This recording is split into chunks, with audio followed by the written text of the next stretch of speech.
Cześć, witam Was. Moi drodzy, dzisiaj niestety znowu o Andrzeju. Jak wiecie, Andrzej sobie pojechał na drugą wycieczkę do Chin. Jak dumnie powiedział, że chodzi o prezydenta Chin, że pan prezydent nazwał mnie przyjacielem. No, uwielbia takich krwawych dyktatorów. Jak go nazywają przyjaciółmi, zresztą każdego uwielbia, kto go poklepie po plecach.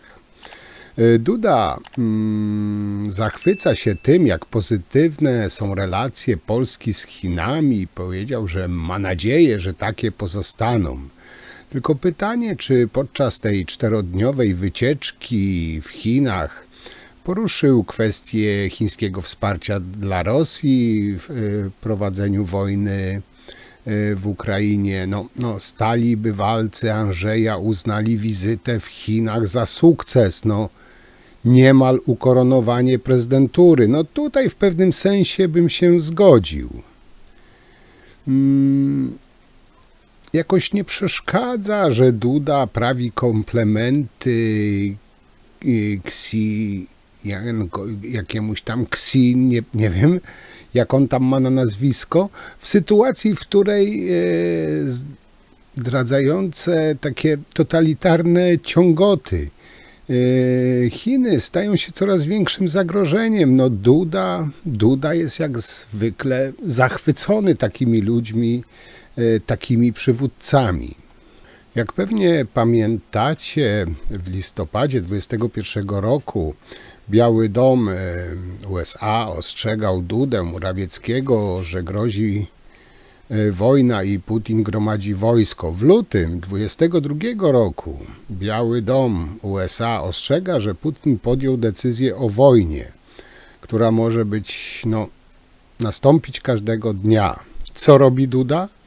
Duda ma to w dupie bezpieczeństwo Polski, wylatuje sobie do Chin na imprezę sportową w proputinowskich Chinach, robi sobie sweetfocie z Putinem. Jak to nazwać? Debilizmem, zdradą? Ocencie sami. A więc tak, dzisiaj tak trochę też pół żartem, pół serio. Czyli Andrzej, wiecznie uczący się Duda, poleciał, moi drodzy, do Chin. Produkt nasz krajowy, towar eksportowy i tutaj nazewnictwo pozwólcie, że będę wymawiał tak, jak się pisze, nie tak, jak się czyta. Wy, słuchając słowa, które teraz wstawię, ja będę wstawiał słowo, jak się pisze. Wy odczytujcie, jak się czyta. A więc tak, nasz towar eksportowy Tche Bill pałacowy wyłamał się niczym nadwyrężona wilgocią sztacheta i pokazał światu, że ma coś z granatu. Owoc mam oczywiście na myśli, tak dla jasności. Oto bowiem taki słodki Tche Bill w Chinach dla ozdoby gości. Wcześniej było już wiadomo, że nasz Andrzej ma coś z głową. Unia wszak zbojkotowała i w uporze swoim trwała, aż się jeden z niej postawił i znów wstydu nas nabawił. Tym samym Xi Jinping otrzymał namacalny dowód na to, NATO nie mylić z tą strukturą wojskową NATO, którego nienawidzi razem z Putinem bardziej niż Unii, że wspólnota europejska tu i ówdzież przecieka, a argumentem koronnym jest postać Andrzeja, człowieka nie z żelaza, nie z marmuru, ale za to z nartami z ekoplastu. Otóż, moi drodzy, celem wyłamania się Adriana było rzekome rzucenie nowego światła na inwazję Rosji na Ukrainę. Tak skutecznie wpłynął na Xi Jinpinga stanowisko, że ten, mając do Putina blisko, poparł rosyjskie żądania NATO, rozszerzenia i Ukrainy, podbijania. W zamian za to Putin wsparł Chiny w konflikcie z Tajwanem. Ruski pan chińskiemu panem, no tak można by chyba to w skrócie nazwać. Jakoby tego było mało, na ćwierć wieku się dostało gazu od Gazpromu. Xi Jinping podpisał 25-letni kontrakt na dostawy gazu od Gazpromu ze źródeł objętych sankcjami USA. Moi drodzy, taki wyraz wdzięczności dla Putina i prowokacja wobec Zachodu, którego ponoć tego wszystkiego jest wina.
Także, moi drodzy, koniec końców nasz Andrzej do zdjęcia wspólnego stanął u boku mężów stanu wojennego z Egiptu, Turkmenistanu, no i piekła samego.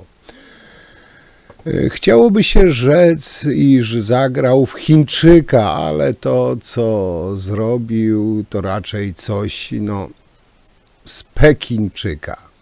Jakiś czas temu redaktor Piątek opisywał w swej książce zażyłe i niebezpieczne z punktu widzenia Unii i Polski powiązania Dudy z Chinami. Tutaj mówię w aspekcie polityczno-ekonomicznym. I mając tutaj, moi drodzy, na uwadze bankructwo gospodarcze pisowskiej Polski, odcięte na własne życzenie środki pomocowe z Unii Europejskiej, czy wreszcie izolację polityczną i skłócenie nawet z Czechami. Już kiedyś wam to o tym mówiłem, że pisowcy jedynie chyba się tylko z Bałtykiem nie pokłócili za swoich rządów. Nie możemy wykluczyć takiego celu wizyty Dudy u Xi Jinpinga, jakim jest zaciągnięcie potężnej pożyczki od Chin.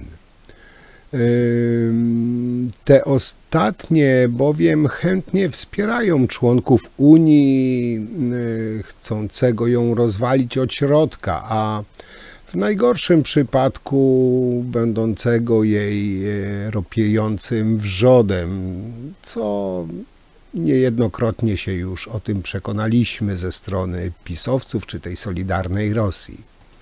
Moi drodzy, sąsiedztwo z Rosją i bierność wobec zajmowania Ukrainy też nie są czynnikiem obojętnym w tej wybuchowej całej mieszance, zwłaszcza w kontekście porozumienia przywódców Chin i Rosji.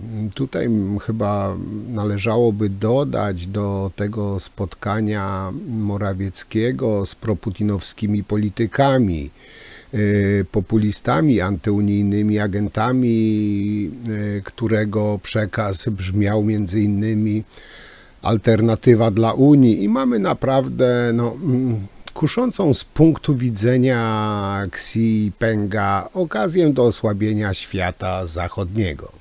No i oczywiście rozbijania wieloletnich sojuszy. Jak na tle tego oby fikcyjnego scenariusza wypada Polska? No właśnie wypada. Zostawmy więc w spokoju sympatycznego Pekinczyka, bo nasz Andrzej to bardziej taki Pekinczek, jak w tytule. Jako ciekawostkę wam powiem, że rzecznik Departamentu Stanu USA powiedział: Chiny podsycają największe zagrożenie dla bezpieczeństwa Europy od czasów II wojny światowej, a prezydent Duda chce zacieśnienia relacji z Chinami. Jak cię widzą, tak cię piszą, moi drodzy. Generalnie rzecz biorąc, to co zrobił Duda w Chinach, to jest całkowicie przyjęcie chińskich zasad i interesów, mówienie językiem Pekinu. W rezultacie jest postrzegany w całej Europie jako prochiński prezydent. Retoryka Dudy w trakcie tej podróży jest całkowicie oderwana od obecnej rzeczywistości na świecie. A taka, nazwijmy to w cudzysłowie, wizja jak Dudy, pomaga głównie Chińczykom, czyli można by powiedzieć, pożyteczny idiota dla Chińczyków. A co Duda załatwił w Chinach dla Polski? Otóż, moi drodzy, wielkie G, tak naprawdę rzecz biorąc.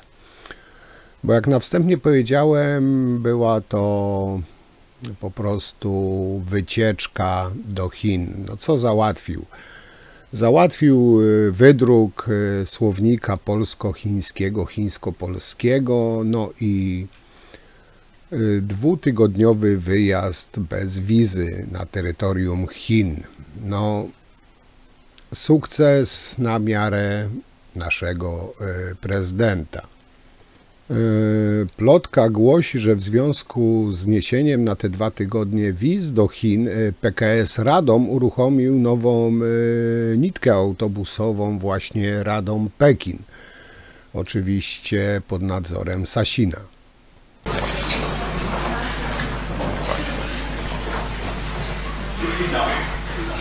请大家走错。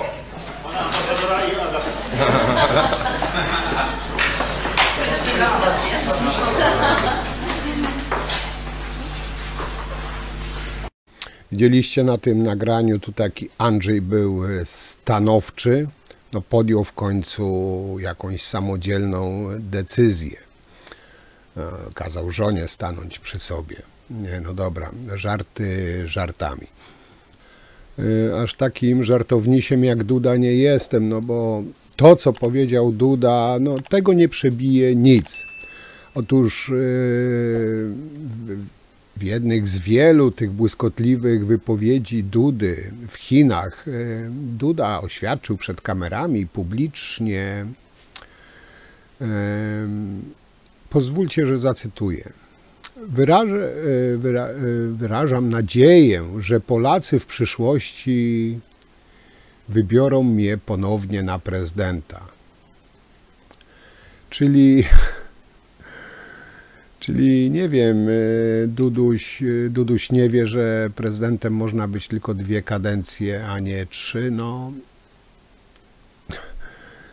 Albo po prostu, taki dowcipasek z niego, Okej, podsumowując, teraz na poważnie prawda o wyjeździe Dudy z żoną i mastalerkiem do Chin. Czyli inaczej rzecz ujmując, chińskie bajki Andrzeja Dudy. I tutaj, żeby była jasność dla wszystkich, chińskie bajki Andrzeja Dudy to piękna opowieść dla narodu, a że naród głupi, to kupuje. To i opowieść sprzedaje się po prostu świetnie, szczególnie w pisowskich mediach. Nie ma żadnych wielogodzinnych, plenarnych dyskusji, ani straszliwie wyczerpujących negocjacji. To bardziej wycieczka krajoznawcza na kaczkę po pekińsku. I tutaj przyjrzyjmy się programowi wizyty Dudy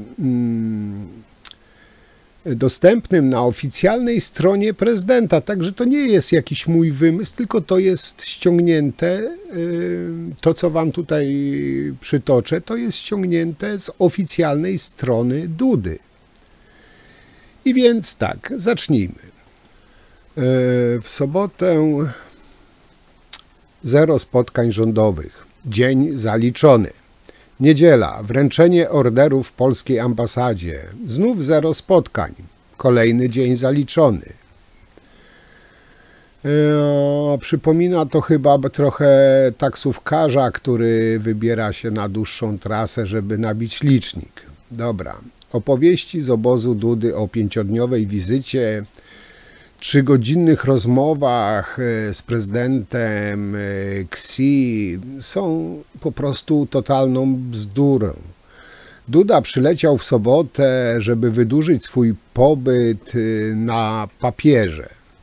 W rzeczywistości nikt z rządu nie spotkał się z nim tego dnia na rozmowy. Powitanie było takie sobie, bez fanfar, można powiedzieć. Niedziela to ceremonia wręczenia odznaczeń w ambasadzie, no tak mówiłem, dzień zaliczony, czy w poniedziałek. Jest godzinna rozmowa z Xi Jinpingiem i wspólna kolacja. I tyle tych ciężkich, ważnych rozmów jak na poniedziałek.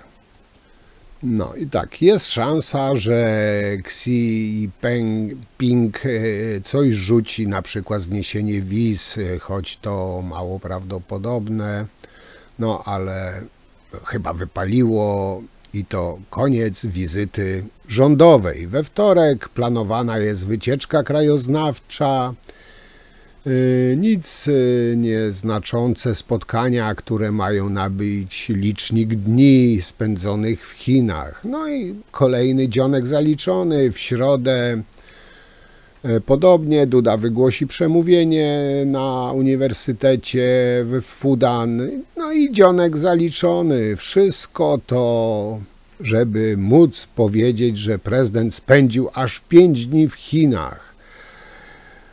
Jak mało który polityk i ma to świadczyć o wielkości w obliczu cesarza. Moi drodzy, to jest zwykła chińska bajka, PR-owy po prostu numer i tutaj no, każda myśląca osoba nie da się nabrać na te opowieści o rzekomej wadze spotkania. Jeśli ktoś tutaj ugrał, to jedynie tylko i wyłącznie Chiny. Kończąc ten krótki monolog, przypomnę wam, że zostało 406 dni do urzędowania tego człowieka na tym zaszczytnym urzędzie. I jak zawsze piszcie proszę, jak wy tą wizytę widzicie, być może dla was to no, historyczne wydarzenie, no, przedstawiciel narodu. Dobra, nie zapędzajmy się aż tak daleko. Ale piszcie, co o tym wszystkim myślicie. Ja Wam już bardzo dziękuję i do zobaczenia przy następnym materiale. Trzymajcie się, cześć.